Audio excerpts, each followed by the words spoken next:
Hi everyone, today we're going to talk about 10 growth stocks to watch. So these are 10 growth stocks that I really do like, but I don't own. I wanted to change it up a little bit and just talk about, one of those quick-paced videos where I cover a stock in, 1 or 2 minutes.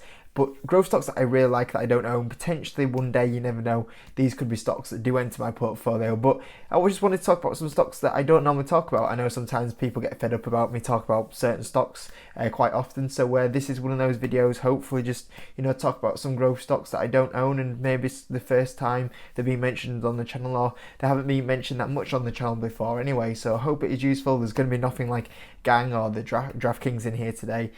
Just like I said, just going to change it up a little bit. And if there's any growth stocks in particular that you like, stick them down in the comment section. I quite often, if I have a bit of time, I look at the comments on the comment section, and if there's some stocks recommended, I'll have a quick scan of them. So yeah, I'll be interested to hear your thoughts in the comment section as well. But getting stuck onto the video. So the first stock is Fiverr. So I have mentioned this one previously, and I have tried to sort of put this in an order that I'm interested in them, but don't go exactly on that order. But this is definitely the top of the list of the ones that I don't own but I would like to own.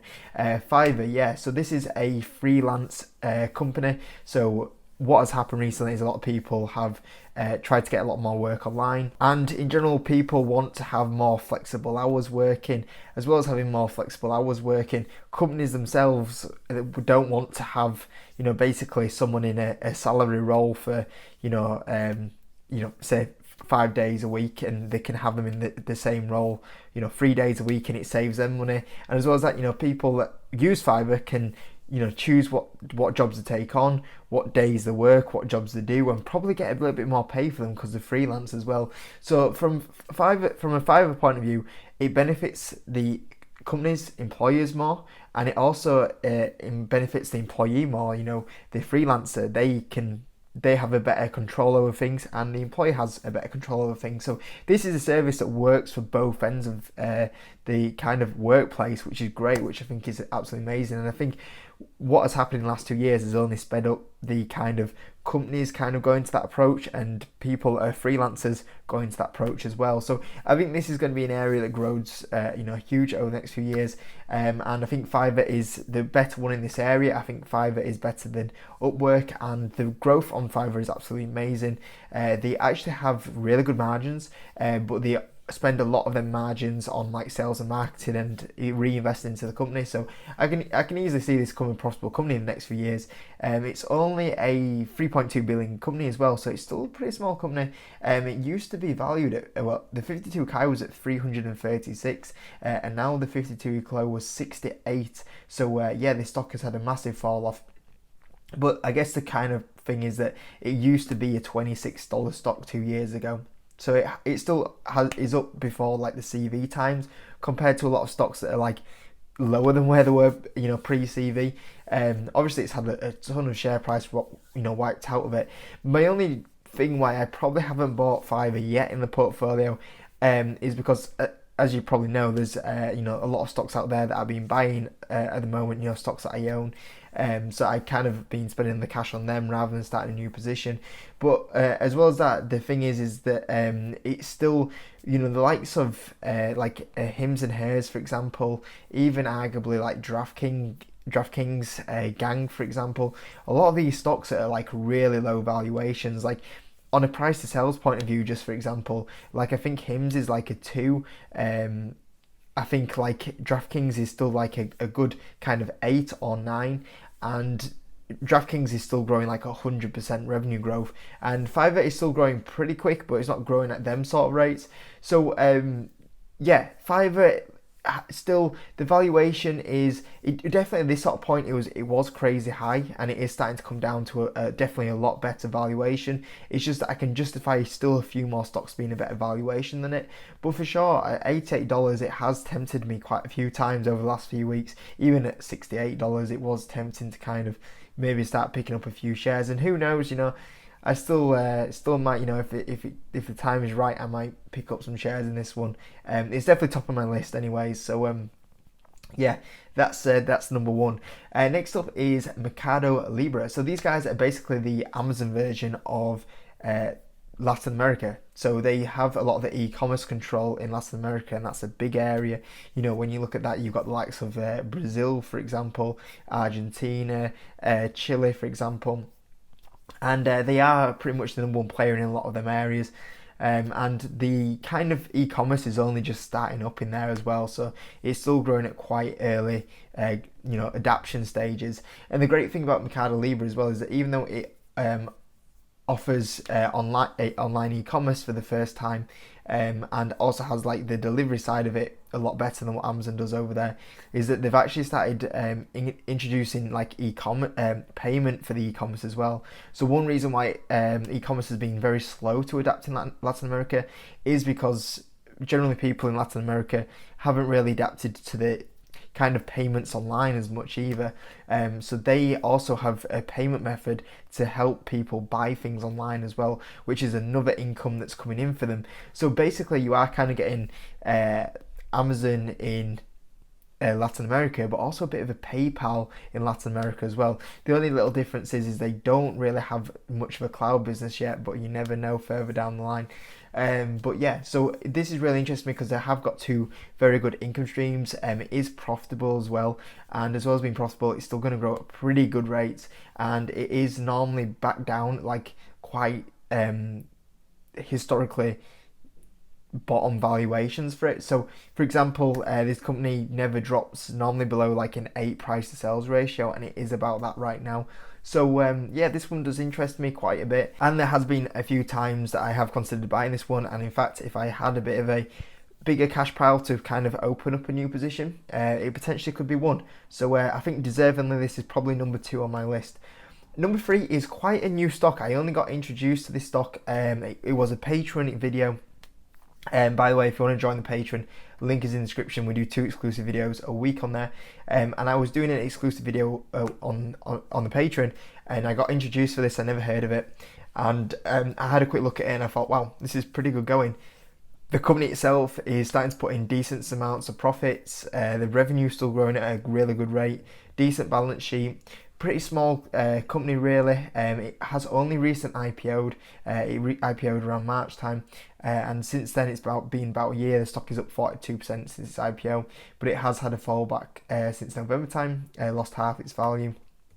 And basically what these guys do is they're a bit of a competitors to like Amazon Web Services, and the little advantage that DigitalOcean have over Amazon is their packages are designed for a lot more of this like smaller and medium businesses, and their pricing is slightly different as well as the service being a bit better to smaller and medium businesses. So they're kind of filling in that gap there compared to Amazon.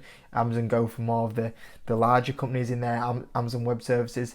So yeah, the little disruptor they do have there, and the little part of that market that they're taking looks pretty good. So I haven't done enough research on this to probably even do even a full video on it, but I definitely have a lot more research to do on this one. This one and StoneCo are 2 stocks that are quite high up on my to do a deep dive on. But yeah, this is one that does really interest me.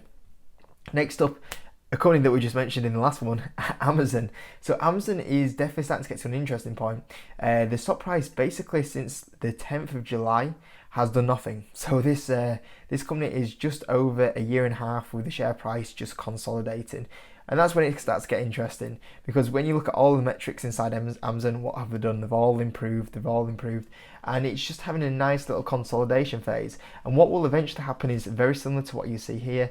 The stock had basically a year of doing nothing through this period here, or even a year and a half of doing nothing, and then boom, what happens? Well, the stock shoots up 78%, and that's what will happen with Amazon eventually. As long as everything inside the company keeps moving, they keep making more profit, more revenue, eventually you'll see that share price go on another little run, and that will continue to happen with Amazon as long as everything keeps moving in the right direction.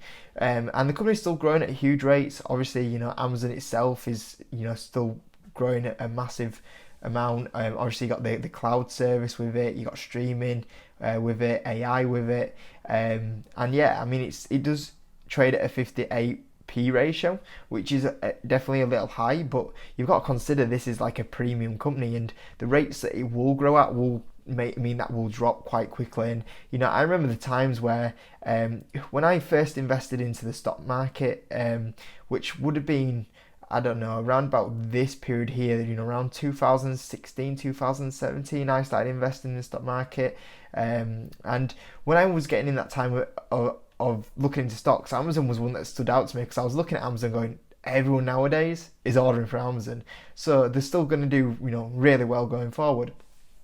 And when I was because obviously when you start, you're a little bit like unsure, like clearly it can't be that obvious to invest in Amazon, but it was that obvious. Amazon was still taking a lot of market share, improving its sales and profit. And at the time, like when I got into the stock market, Amazon was like valued at like I'm going to say like a 300p ratio. And one thing that people always said about Amazon is like, and this was over 5 years ago now, is people saying, oh, Amazon is it's massively overvalued, it's a 300p ratio, it's a terrible stock. And I was like, oh yeah, that makes sense. I've been doing a lot of research on like Warren Buffett at the time and stuff like that, and he, like things that he was saying, and like, oh, you don't want to be buying stocks with like P ratios of 300. I was like, oh, well, maybe this is not a really good pick to be buying Amazon.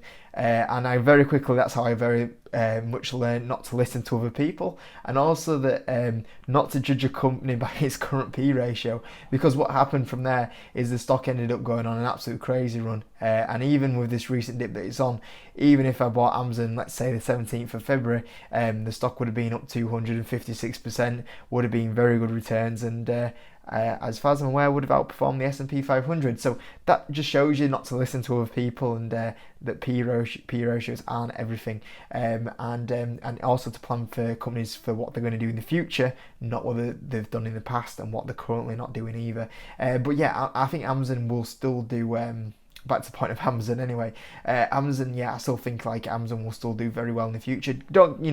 The days of it going up like 100% in a year are past it for sure. But the chances of it still pulling in 20-30% return a year, I still could easily do that. So yeah, it's a company that's very interesting to me right now for sure.